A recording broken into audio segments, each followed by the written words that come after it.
안녕하세요. 오늘의 데일리 뉴스레터에 오신 것을 환영합니다. 1. 삼성의 헤비급 경쟁자. 2. 가장 진보된 우주 장비. 3. 선택된 사람. 한번 진실을 알아봅시다. 최근 전 세계 IT 업계를 주름잡는 두 명의 거물. 이재용과 일론 머스크가 손을 잡는다는 소식이 들려와 화제가 되고 있습니다. 삼성에서 위성 인터넷 기능을 추가하면서 위성망을 제공받을 파트너사의 스페이스X가 유력한 후보로 거론되고 있기 때문인데요. 놀랍게도 이 상황을 다름 아닌 미군에서 유심히 지켜보고 있다는 것이 밝혀져 이목을 끌고 있습니다. 얼마 전 대대적인 런칭 행사를 통해 공개된 애플 아이폰 14는 다시 한번 전 세계의 화제거리가 되었습니다. 전작인 아이폰 13에 비해 바뀐 점이 많지는 않았지만 눈길을 끄는 새로운 기능이 한 가지 있었는데요. 바로 위성통신을 통한 SOS 기능입니다.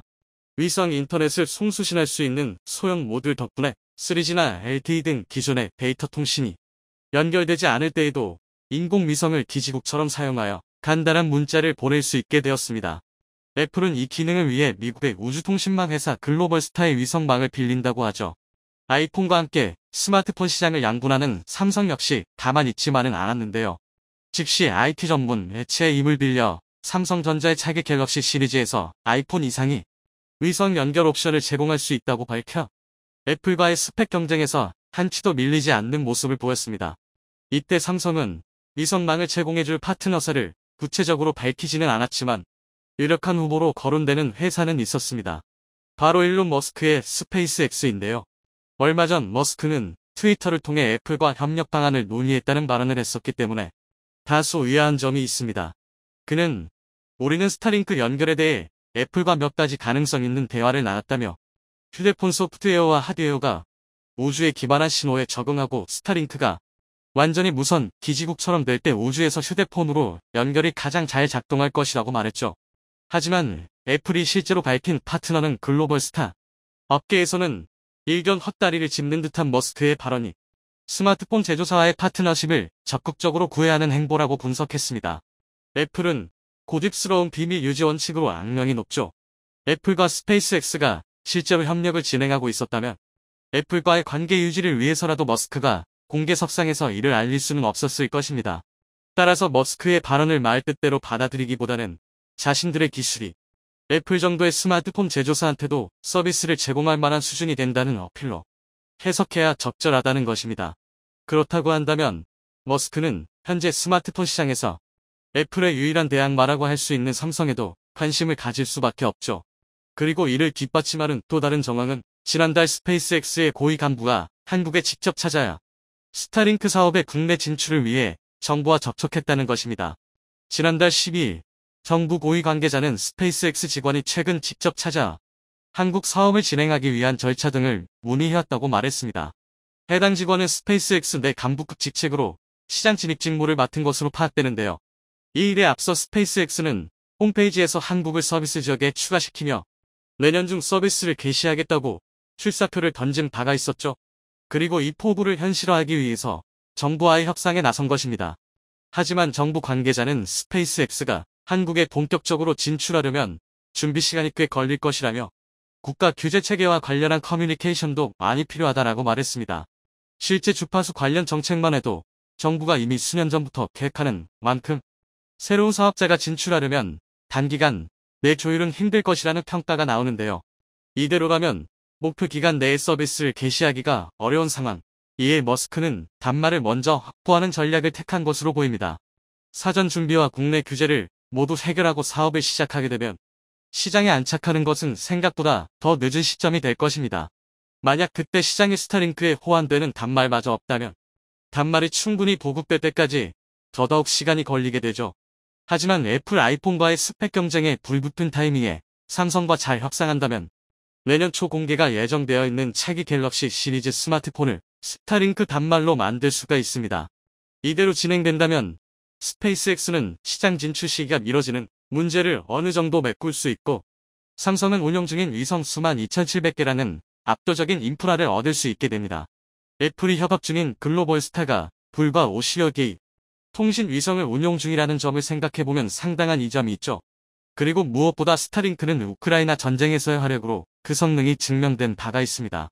전쟁이 일어나면 적국의 통신망을 공격해서 정보를 차단하는 것이 기본. 러시아 역시 개전과 동시에 우크라이나의 주요 시설을 파괴해 통신을 두절시켰습니다. 하지만 스페이스X가 우크라이나 정부의 요청을 받아들여 1만 5천 개 이상의 스타링크 단말기와 위성 인터넷망을 제공했고, 덕분에 우크라이나 사람들은 전장의 실상을 전 세계에 알릴 수 있게 되었죠. 스타링크는 이뿐만 아니라 러시아군에 대한 반격에도 활용되고 있는데요. 우크라이나군은 대전차 무기를 탑재한 드론을 조종해서 러시아군의 전차나 진지를 타격하는데 스타링크를 적극 활용 중이고 상당한 성과를 내고 있다고 하죠. 스타링크가 없었다면 우리는 이미 전쟁에서 지고 있었을 것이다라고 이지움 전선의 우크라이나군 소대장이 밝혔을 정도입니다. 스타링크가 이처럼 크게 활약할 수 있었던 것은 위성 인터넷의 특성 때문입니다. 전시 우선 타격 대상인 기지국이나 매립회선에 의지하지 않고 위성과 휴대 단말을 직접 연결하는 방식이기 때문입니다. 비교적 전송 속도는 느리지만 위성 기지국은 일반적인 상황이라면 결코 무력화될 일이 없고 지구 궤도 위에서 신호를 중계하기 때문에 전파 음영이 존재하지 않습니다. 전쟁이 아니더라도 자연재해 등으로 기지국이나 회선이 무력화될 때 위성 인터넷의 송수신이 가능하다면 이러한 특성으로 안정적인 통신을 유지할 수 있죠. 삼성이 이러한 위성 인터넷의 장점을 받아들이게 된다면 애플을 상대로 상당한 이점을 얻게 될 뿐더러 군사용 스마트 기기라는 유해의 강점까지 손에 넣을 수 있게 됩니다. 이미 스마트폰은 개인용 고성능 컴퓨터로서 전장에서도 그 효용을 인정받고 있습니다. 스마트폰이 그 작은 몸집에 갖추고 있는 다양한 기능들은 군사 작전에서 활용하기에도 차고 넘치는 수준의 성능을 자랑하죠. 현대전에서 스마트폰은 개별 병사가 전장의 상황을 실시간으로 공유할 수 있는 전장 상황 인식 체계의 단말로서 동작합니다. 미군은 90년대 초부터 병사의 생존성을 높이기 위해 전장 상황 인식 체계의 개발에 나섰습니다.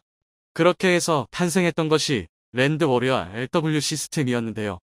여기에는 개인 무전기, GPS, 안테나, 내비게이션, CPU, 입출력 장치, 외장형 배터리, 무겁고 비싼 장비들이 모두 포함되어 있었습니다.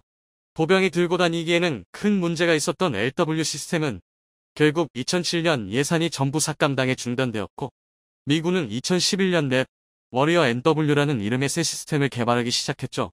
과거의 전철을 받지 않기 위해 이번에는 개인 컴퓨터, 개인 무전기, 배터리 3종의 구성품으로 단순화했고 이때 개인 컴퓨터에 채용되었던 것이 삼성의 휴대폰이었습니다. 기술의 발전으로 LW 시스템 구성품 대부분의 기능이 휴대폰 단 한 개 안에 전부 들어갈 수 있게 된 것입니다.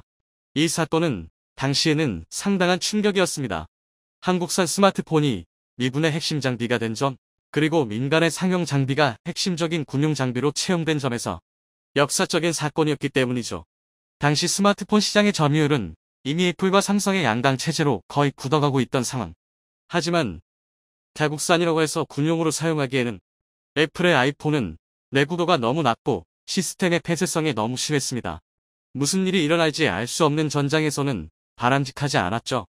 반면 삼성의 스마트폰은 상당히 이른 시기부터 자사기종의 내구성을 홍보하기 위해 소위 밀스펙을 강조해왔습니다.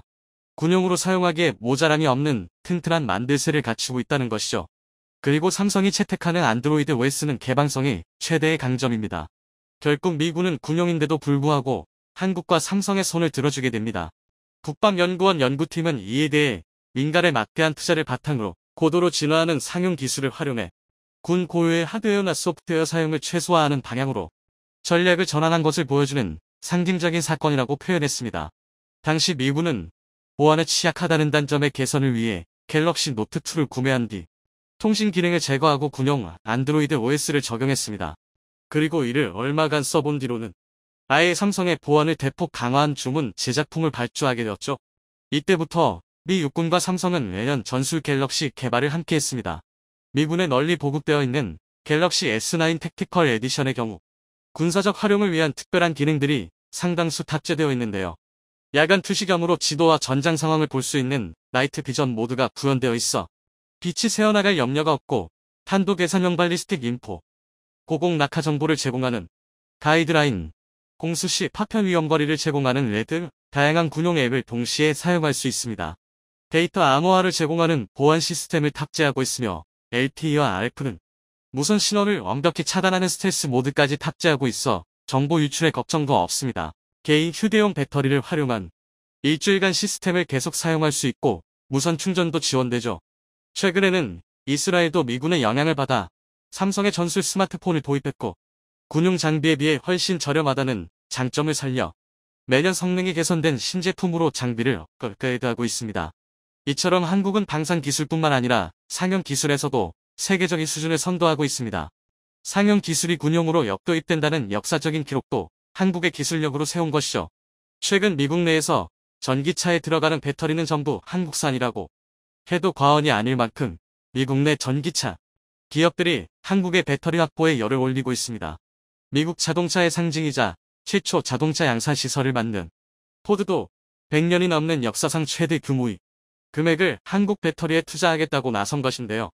그 외에도 여러 기종의 전기차들이 한국의 배터리와 함께 테슬라의 아성을 무너뜨리고 있습니다. 한국은 여기에 멈추지 않고 새로운 개념의 차를 개발하게 되는데 이를 상용화시킨 것은 전 세계 한국이 유일하여이기 때문에 많은 국가들이 주목하고 있습니다. 이는 전기차의 단점을 보완한 차로 원유 한국인 사우디아라비아에서도 한국의 새로운 차를 구매하기 위해 현금 다발을 준비했었다고 전해집니다.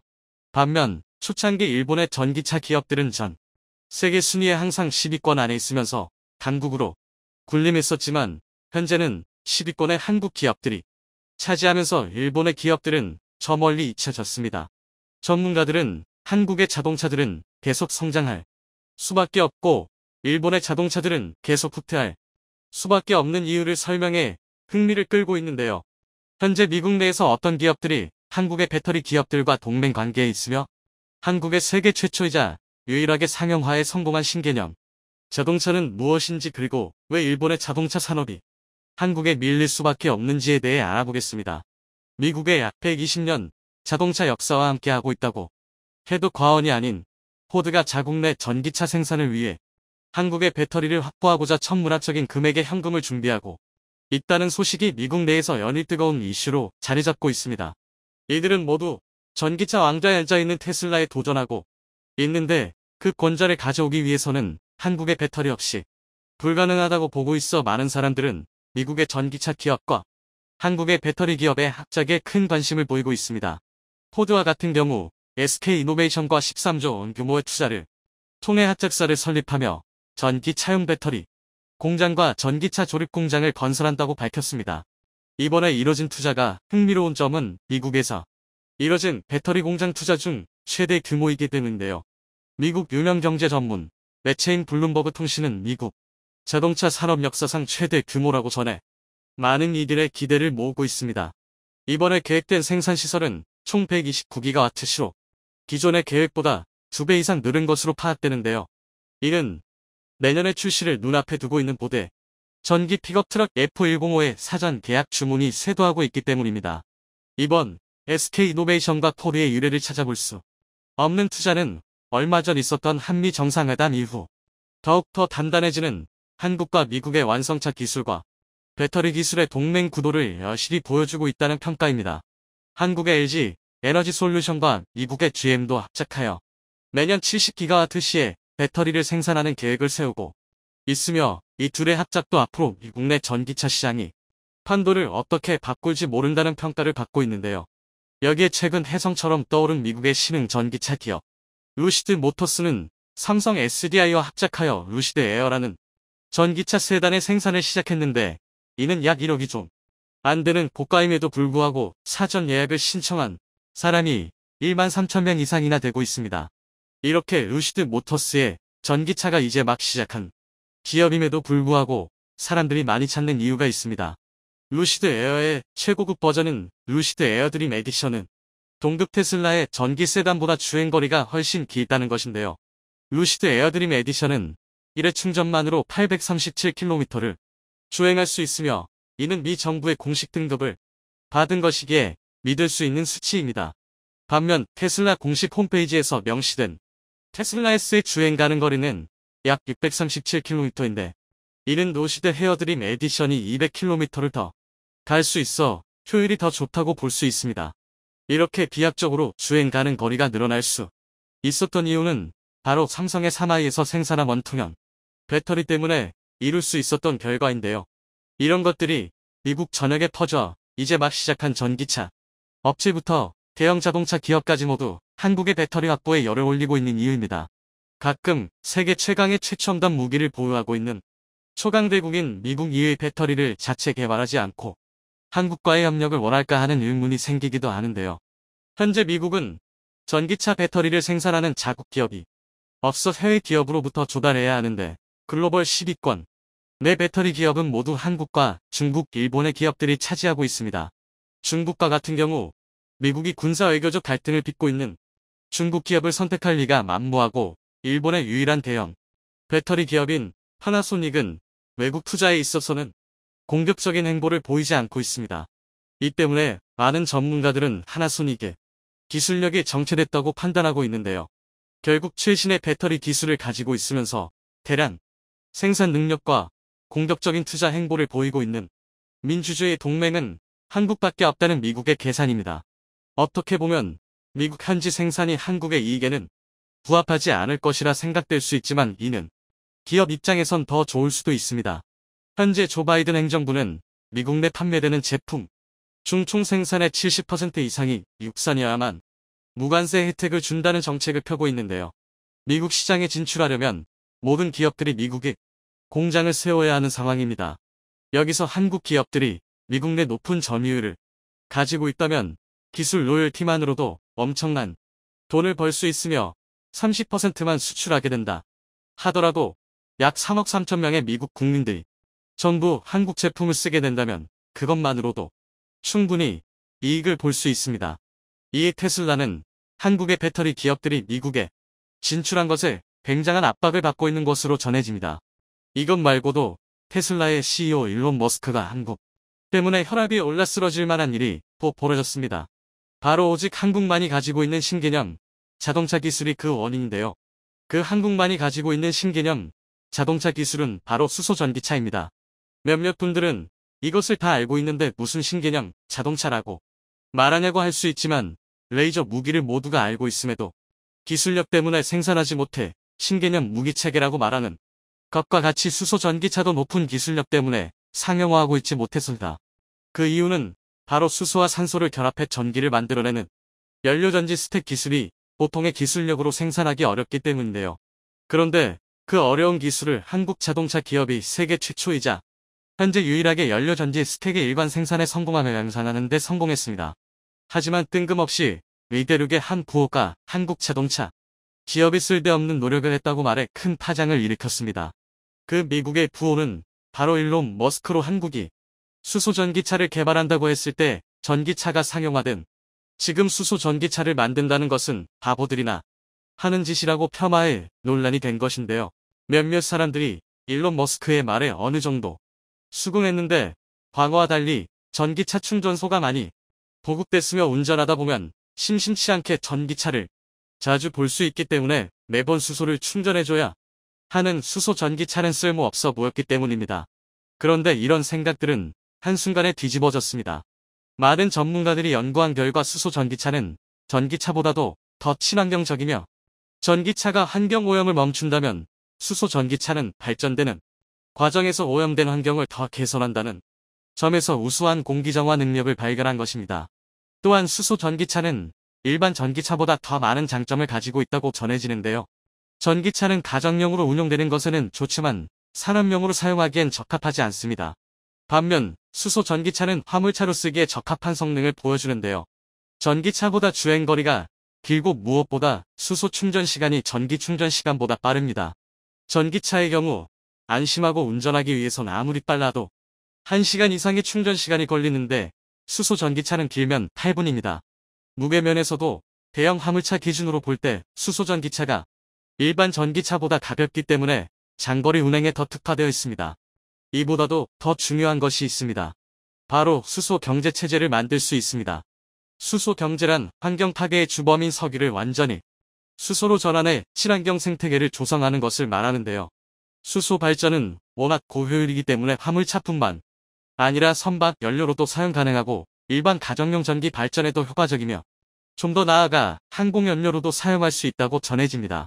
그런데 한국이 수소 전기 발전에 선두적인 기술을 가지고 있어 전문가들은 앞으로 한국이 수소 경제 산업을 이끌어 갈 것이라고 예측하고 있습니다. 이 때문에 사우디아라비아가 한국의 수소연료 전기 스택에 엄청난 관심을 보이고 있으며 큰 돈을 주고 구매할 의사를 내비쳤습니다.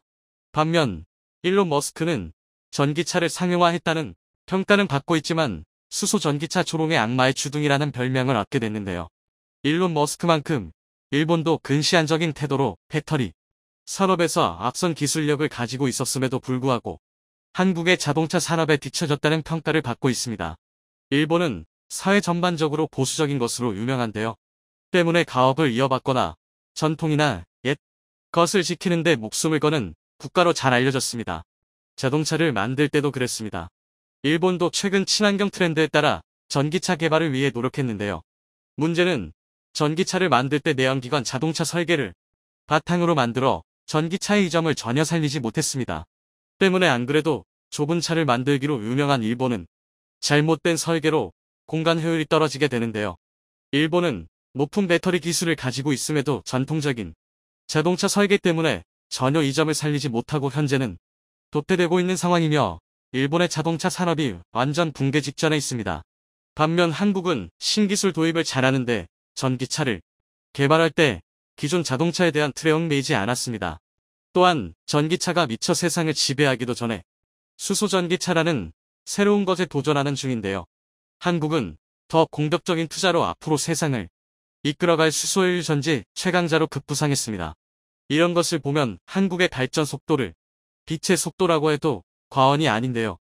한국의 엄청난 발전에 박수를 보내며 전 세계 최근 지구는 전례 없는 변화를 겪고 있습니다. 60억 인구는 이미 옛말이 되었으며 현재는 공식적으로 77억 5천만의 인구수를 기록 중입니다. 관련 전문가들의 주장에 따르면 통계에 잡히지 않는 비공식적인 인구를 포함하는 경우 전 세계 인구수는 이미 80억 명을 넘겼을 것으로 전망하고 있습니다. 여기에 기술의 발전으로 인한 생활 수준의 향상과 의학기술의 발달로 인해 평균 수명이 꾸준하게 증가하고 있어 그만큼 인구 증가 속도는 더욱 빨라질 것으로 보입니다. 인구가 급속도로 증가함에 따라 지구의 환경보호와 물 부족 현상이 더욱 심해지고 있습니다. 우리나라의 경우는 댐이나 저수지 등 관계시설을 늘리며 적극적으로 대응하고 있지만 사막 지형을 가진 중동의 국가들은 이런 시설이 무용지물이 될 정도로 척박한 기후 속에서 물 부족 현상을 정면으로 맞이하고 있습니다. 이 밖에도 중동 국가들의 위기는 다방면에서 드러나고 있습니다.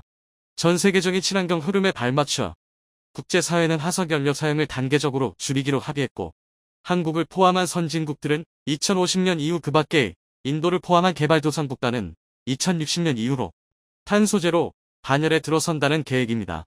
탄소제로 합의 이후에 석유와 같은 화석연료를 사용하는 경우 국제사회는 해당 국가의 환경세를 추가로 물리기로 합의하는 등 조치를 마련하고 있습니다. 이런 합의가 국제적으로 이루어졌기에 중동 산유국들의 패권이 얼마 남지 않았다는 전망이 나오고 있습니다.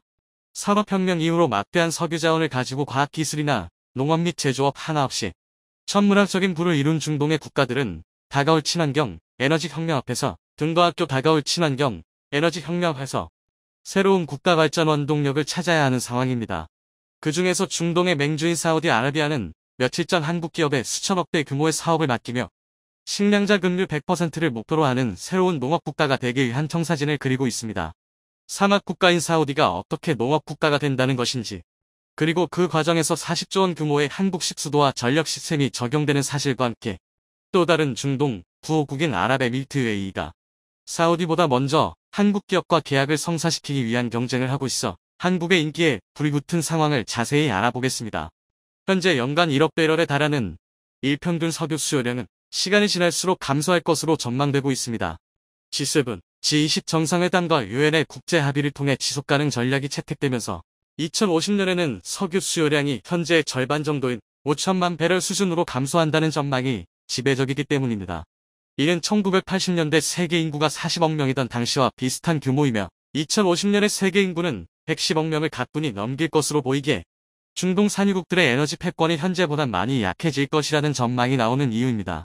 여기에 촉매제 역할을 하는 것이 국제적으로 빠르게 확산하는 풍력과 태양열, 그리고 원자력 발전을 선두로 하는 친환경 재생에너지가 있습니다.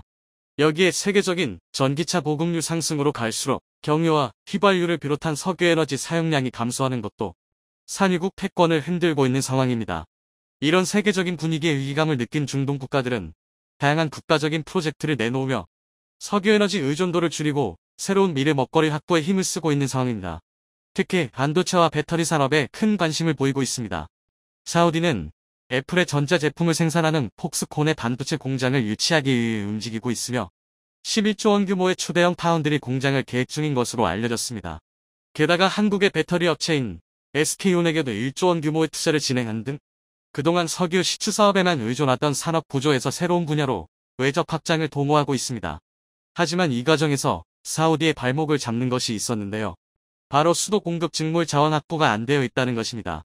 특히 반도체 산업의 경우 상상 이상으로 물을 많이 소비하는 산업이기에 글로벌 반도체 공장들은 대부분 안정적인 수도 공급처 인근에 위치하고 있습니다.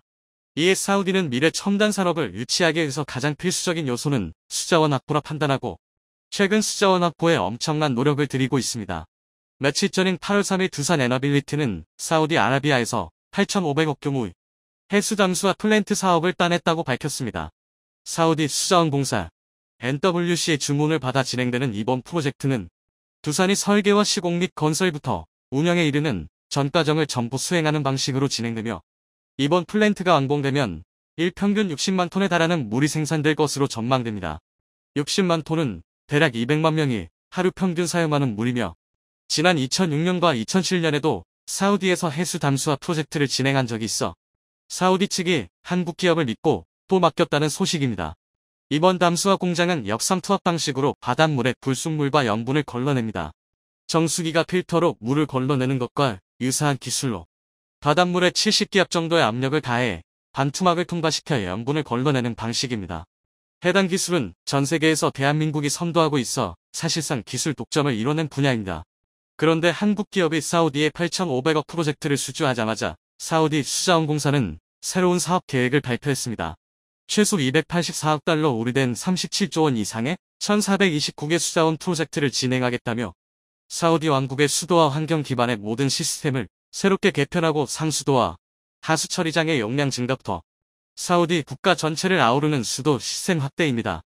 여기엔 며칠 전 계약한 담수화 프로젝트 말고도 3곳 이상의 추가적인 사업 계획이 포함되어 있고 농업 용수 확대도 계획하고 있습니다.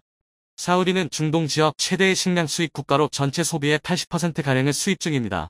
즉 자금률이 20% 수준으로 국제적인 흉작이 발생하거나 무역 여건이 안 좋아지면 국민들의 식량 주권이 위태로운 상황입니다.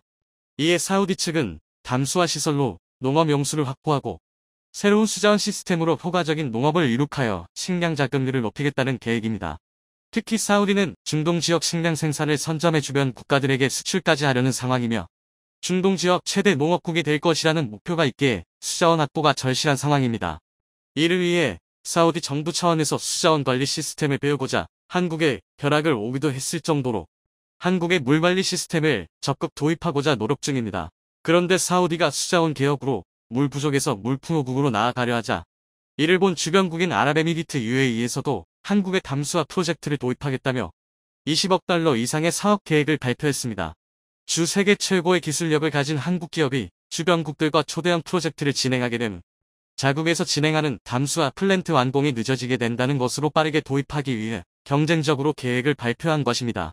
이처럼 중동의 부호국들은 누구보다 빠르게 해수를 담수화하여 수자원을 확보하려는 시도를 하고 있습니다. 그런데 이 과정에서 반드시 필요한 것이 바로 충분한 전력입니다. 전기에너지를 이용하여 물을 담수화해 공급하고 목표로 하던 첨단 제조시설을 가동하면서 농업에도 이용한 등 모든 산업의 필수적인 관문은 전력 생산입니다. 물론 사우디를 비롯한 중동 국가들은 석유가 넘쳐나기 때문에 화력발전으로 석유를 생산할 수도 있지만 화력발전은 친환경과 거리가 멀기에 한계점이 명확합니다.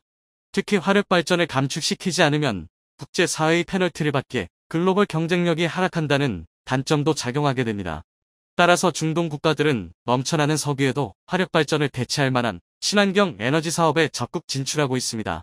풍력발전, 태양광 에너지는 물론이고 원자력 발전까지 추진하고 있습니다. 현재 기술 수준으로는 풍력과 태양광의 효율이 부족하게 다른 부가적인 발전 수단으로 빈자리를 채워야 합니다. 현재는 원자력 발전이 그 대안이 되고 있습니다. 몇 주 전 유럽의회는 원자력 발전을 다시 친환경 에너지에 포함시키며 향후 840조에 달하는 원전 투자를 예고하는 결정을 내렸습니다. 이에 세계적인 원전 투자 열풍이 일어나고 있습니다. 사우디아라비아 역시 안정적인 전력 공급을 위해 원자력 발전을 선택했습니다. 올해 5월 사우디 정부는 한국식에게 1.4GW 규모의 원전 2개 건설하고 싶다는 입찰 참여 요청서를 보냈습니다. 사우디 측은 한국의 아랍에미리트 바라카 원전 건설 경험과 운영 경험을 높이 평가하고 있습니다. 바라카 원전은 중동 지역 최초의 원전이며 원전의 냉각수로 필요한 수자원이 부족한 사막 지형에서 안정적으로 발전과 운영을 하고 있는 사상 최초의 원전으로 굉장히 상징적인 결과물입니다. 사우디 측이 목표로 하는 원전의 사업 금액은 12조 원이며 이를 통해 향후 60년 이상 안정적인 전력 수급을 가능하게 하고자 하는 목표입니다. 특히 사우디와 비슷한 환경에서 건설된 UAE 바라카 원전으로 인해 이미 한국의 원전이 사우디 원전 사업의 최종 단계에 올라서 있는 것으로 확인되고 있습니다. 유일하게 남은 경쟁업체로는 러시아의 원전이 있지만 추운 지방인 러시아 특성상 고온 건조한 사막 지형의 원전 건설 경험이 부족해 사우디 원전 안전과 거리가 멀어질 수 있습니다. 사우디가 중점적으로 보고 있는 운영 안정성에서도 한국이 러시아보다 압도적으로 우위에 있습니다. 러시아는 국제적으로 유명한 원전 관련 일화가 많으며 한국은 단 한 건의 중대재해도 없었습니다. 꼼꼼하고 안정적인 일처리를 우선시하는 한국인의 특성이 원전에서도 그대로 반영되고 있다는 평가를 받고 있습니다. 게다가 한국은 사우디와 건설 경제부터 국방까지 다양한 분야에서 이미 높은 신뢰감을 형성하고 있습니다. 유럽과 아시아 남미를 가리지 않는 전 세계적인 K방산의 진격이 중동에서도 통하고 있습니다. 최근 사우디는 한국의 대공 미사일인 천궁을 1조 원 규모로 도입하는 계약을 맺었습니다. 성능과 재원은 미국의 패트리어트 미사일을 압도합니다. 사우디 인근의 아랍에미리트 UAE가 사우디에 앞서 천궁을 4조 원어치 주문한 것으로 알려졌을 정도로 국제적으로 인정받고 있는 명품 방산 장비입니다. 최근 사우디와 UAE가 경쟁적으로 한국의 방산 장비부터 건설과 에너지, 수자원을 비롯한 국가 인프라 사업을 한국과 계약하려는 상황입니다. 현재 급변하는 세계 경제와 환경 속에서 중동의 사막 국가들이 한국의 시스템을 이식받아 현재 급변하는 세계 경제와 환경 속에서 전통적인 석유와 에너지 사업이 아닌 새로운 산업을 확보한 국가로 재탄생할 수 있을지, 그 중에서도 사우디가 목표로 하는 중동 지역 최대 농업국이 될 수 있을지 여부가 궁금해지는 상황입니다.